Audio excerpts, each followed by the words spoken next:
lovely ladies and gentlemen, welcome.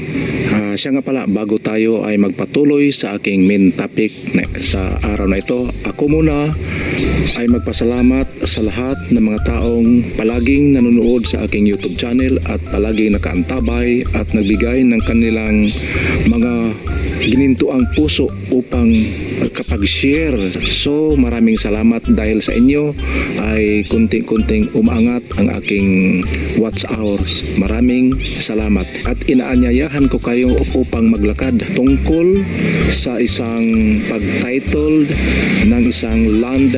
Ang content na ito ay tungkol to sa isang inheritance na lupa na matagal na nilang sinasaka. Yung mga nagsasaka nito ay talagang kanilang nanay at saka yung tatay ay pumanaw na. Ika nga, yung natira ngayon ay yung anak. Ngayon ay mga binigay to sa kanilang nanay, ay sila ay bata pa, 20 years old pa sila. Pagkatapos noon, itong lupa na ito ay wala pang mga tanim na kahoy. Sila na doon na nagtanim ng kahoy at saka niyog. Nung isinurbe to sa kadastral, yung kadastral na nagsurbe noong mga 1978, early 80s, maari silang ipinatawag kaso lang ay hindi sila nakapagpunta roon. Nung nakalipas na isang araw, nagulat ang isang may-ari ng lupa dahil yung kanilang lupa ay naipasama doon sa pag-land title ng isang tao. Pero sa pagtrabaho talaga, yung lupa na yan ay hindi sila nagkaroon ng mga alitan dahil yung kanilang bantay ay hindi pumunta doon sa kabila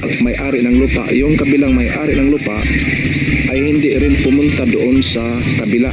Tawagin lang natin silang Mr. A, Mr. B at saka Mr. C. Si Mr. A at saka Mr. B magkasama lang. Pero si Mr. C, ito yung nagpaland title ng lupa at yung lupa na pinagtitlean ay nakapaloob doon sa kadastral. Yung kadastral kasi yun yung nagbigay ng mga bearing doon sa lupa upang sundin sa isang geodetic engineer. Ito kasi yun ang pinaka hard lesson to forget kasi kadalasan sa mga may-ari ng lupa lalo na pag inheritance, yung mga kamag-anak ay hinpaland title kasi ika nga inheritance, so kampante na sila. Kung pagbasihan natin yung batas, kailangan talaga i-land title yung lupa upang maiwasan ang pagkaroon ng mga land grabbing. Mas maganda talaga naka-land title kasi kung hindi ka makapag-land title tapos yung binabayaran mo lang ay tax declaration, yung isa doon ay land title na medyo tagilid ang laban pero pwede ka pa rin makapaglaban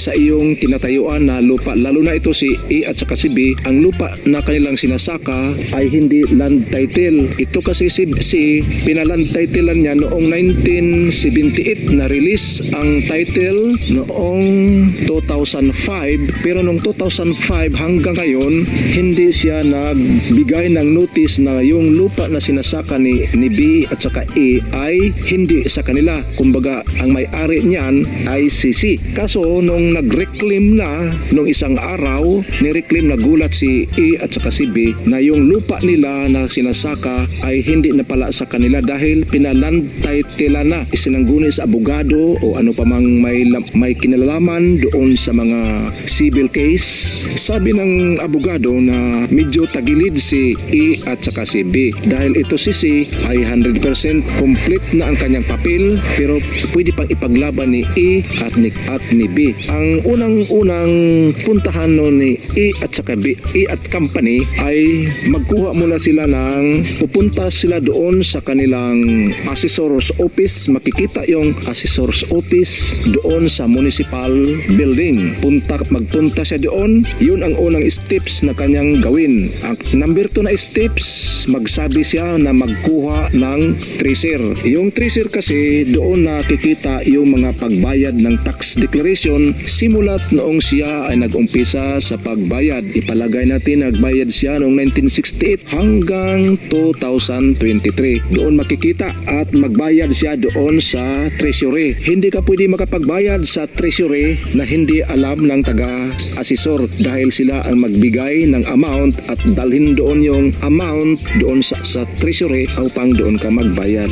At number free. Kung na-process na yung kinuha mo na tracer, mag-apply ka na ng technical description. Yung technical description ay doon makukuha sa DNR kasi sila ang may hawak sa mga ganyang description. Doon ka magpunta.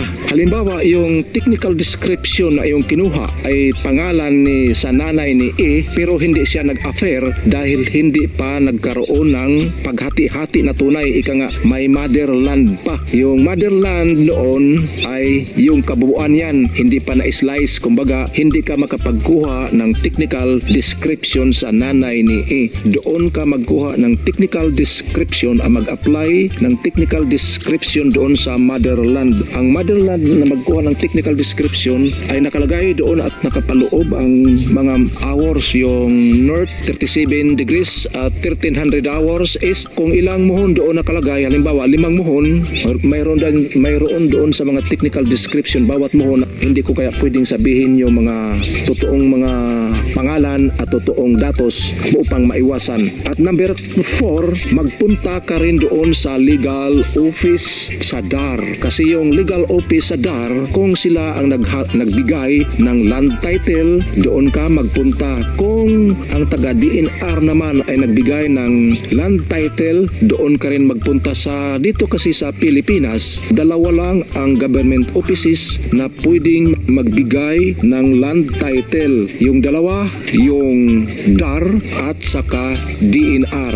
Yung Registry of Deeds, siya lang ang mag-release sa mga land title. Number 5, punta ka doon sa, halimbawa, kung talagang lumagpas sila doon sa iyong lupa, sa inyong lupa na sinasaka, mag-file ka doon ng resurvey. Pupunta ka doon sa DNR kasi yung DNR ay mayroon silang residence geodetic engineer. Dito sa amin kasi ang DNR mayroong geodetic engineer na residence. Doon sa DAR medyo wala sila, kaya itinuro sila doon sa DNR upang makapaghingi ng advice at saka makapagkuha ng geodetic engineer. Magpunta ka doon sa DNR.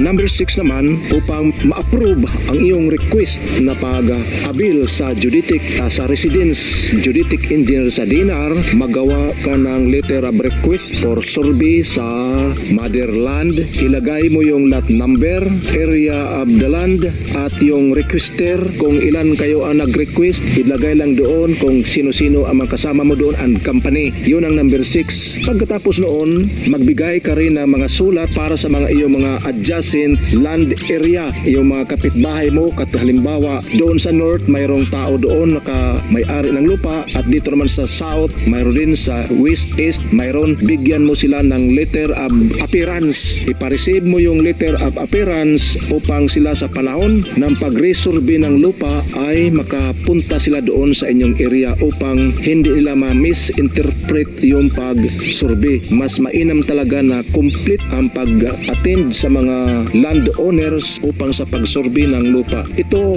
ay mayroon pa tong next na episode. Ito lang muna ang aking content dahil hanggang dito pa lang sila nag-process sa papel. Nag-process pa sila for request for resurvey. For next episode ay yung actual resurvey na at kung saan ba talaga o sino ba ang nakapag-overlap sa lupa o sino ba ang maling pwesto na pinagpwestuhan ng lupa ng mga taong nagsasaka. Hanggang dito na lang. This is your Leo Sam. See you on my next vlog and God bless us all. Bye-bye.